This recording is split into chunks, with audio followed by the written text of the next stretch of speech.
8वीं कक्षा के लिए सरल हिंदी व्याकरण जो 9वीं और 10वीं कक्षा के लिए भी है।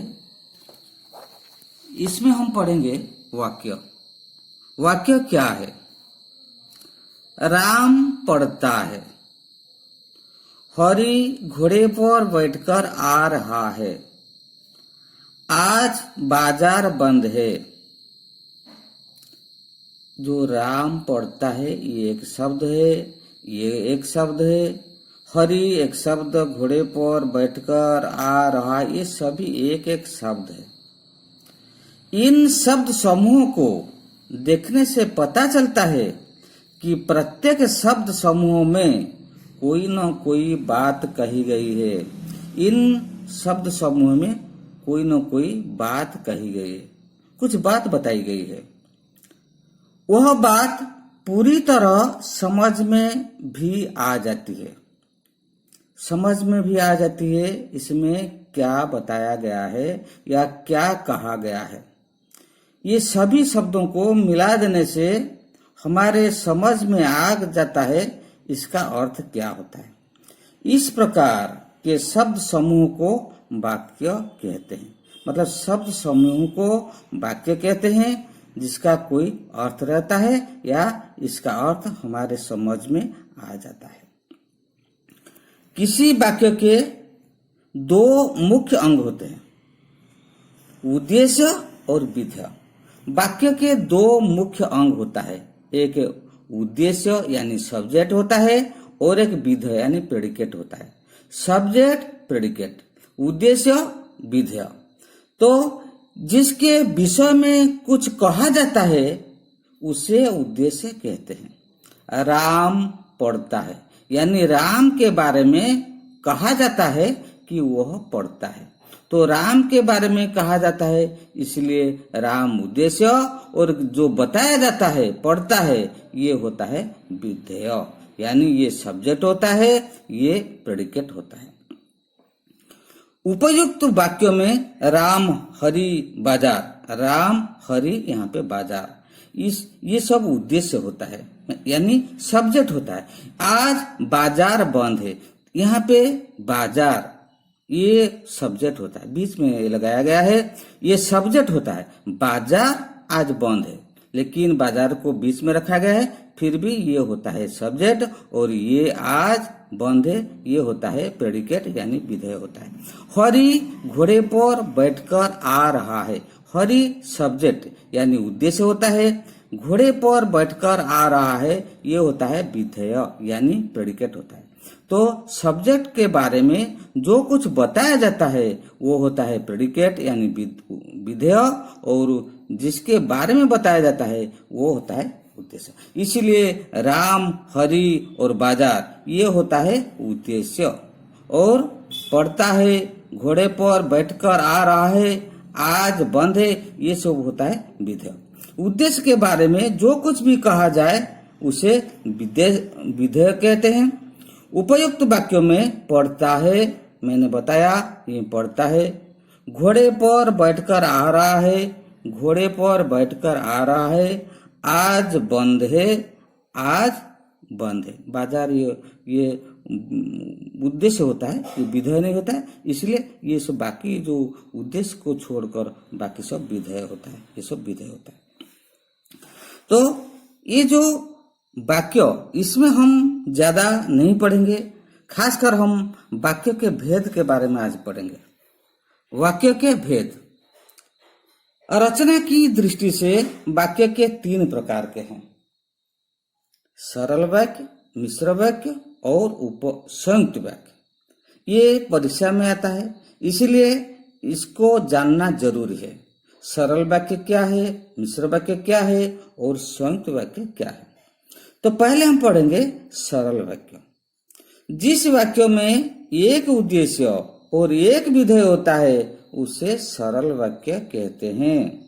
जो पहले राम लिखता है ये एक उद्देश्य होता है और ये विधेय होता है। एक उद्देश्य और एक विधेय ये होता है, क्या होता है? सरल वाक्य होता है। बिजली चमकती है, हरि ने देखा, ये एक ही उद्देश्य होता है और विधेय भी है, इसीलिए ये होता है सरल वाक्य। एक विधेय होता है और एक उद्देश्य होता है, ये होता है सरल वाक्य। इसको जानना बहुत सहज है। इसके बाद हम पढ़ेंगे जो इसको अंग्रेजी में हम सिंपल सेंटेंस कहते हैं, जो सरल वाक्य। इसके बाद हम पढ़ेंगे जो सरल वाक्य के बाद मिश्र वाक्य।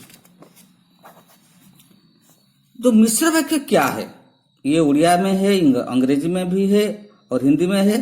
तो मिश्र वाक्य क्या है? जिस वाक्यों में एक सरल वाक्य के साथ उसके अधीन कोई दूसरा उपवाक्य हो उसे मिश्र वाक्य कहते हैं। यानी एक सरल वाक्य होना जरूरी है, इसके अधीन में कोई एक दूसरा उपवाक्य हो सकता है।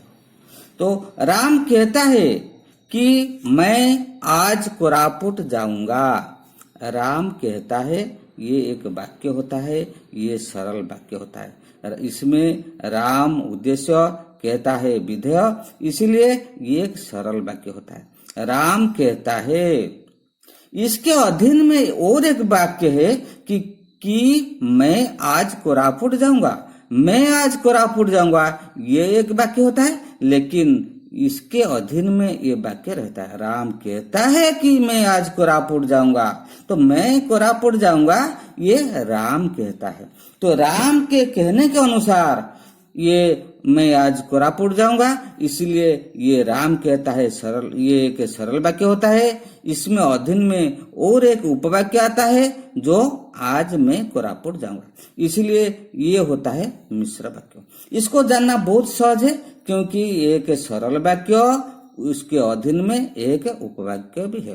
राम कहता है कि मैं आज कोरापुट जाऊंगा, मतलब मैं कोरापुट जाऊंगा, इसका मूल होता है राम कहता है। इसका मूल होता है राम कहता है। राम, ये इस वाक्य के अधीन में ये वाक्य रहता है, इसलिए ये होता है मिश्र वाक्य। कौन नहीं जानता कि हमारी संस्कृति सत्य पर आधारित है? कौन नहीं जानता, ये एक सरल वाक्य होता है, कौन नहीं जानता है। और ये सरल वाक्य के अधीन में आता है कि हमारी संस्कृति सत्य पर आधारित है, ये भी एक वाक्य होता है। हमारी संस्कृति सरल सत्य पर आधारित है, तो ये कौन नहीं जानता, मतलब ये कौन नहीं जानता, ये इसके अधीन में रहता है। हमारी संस्कृति सत्य पर आधारित है, तो इसलिए ये वाक्य होता है मिश्र वाक्य। दो वाक्य ये मिश्र वाक्य होता है। जो सोता है वह खोता है। जो सोता है ये एक सरल वाक्य, वह खोता है ये भी एक सरल वाक्य। लेकिन ये जो वह खोता है ये इसके अधीन में रहता है। जो सोता है वह खोता है, जो के साथ वह का संपर्क होता है, इसको छोड़कर वह का मतलब नहीं रहता है। इसलिए ये जो वह खोता है मतलब जो सोता है, इस वाक्य के अधीन में ये वाक्य रहता है, इसलिए तो ये होता है मिश्र वाक्य। तो इससे हमको पता चलता है कि एक सरल वाक्य के अधीन में और एक वाक्य यानी सरल वाक्य हो, ये रहता है, तो इसे हम मिश्र वाक्य कहते हैं। इसके बाद आता है संयुक्त वाक्य। संयुक्त, जिस वाक्य में दो या दो से अधिक सरल वाक्यों अथवा मिश्र वाक्यों का मेल होता है। दो या दो से अधिक, या तो सरल वाक्य हो या मिश्र वाक्य हो। तो ये दो वाक्यों का, दो या दो से अधिक वाक्यों का मेल ही संयुक्त वाक्य कहते हैं। मैं आगे बढ़ गया और वह पीछे रह गया। मैं आगे बढ़ गया, ये बिल्कुल एक सरल वाक्य है। एक उद्देश्य, मैं आगे बढ़ गया, विधेय।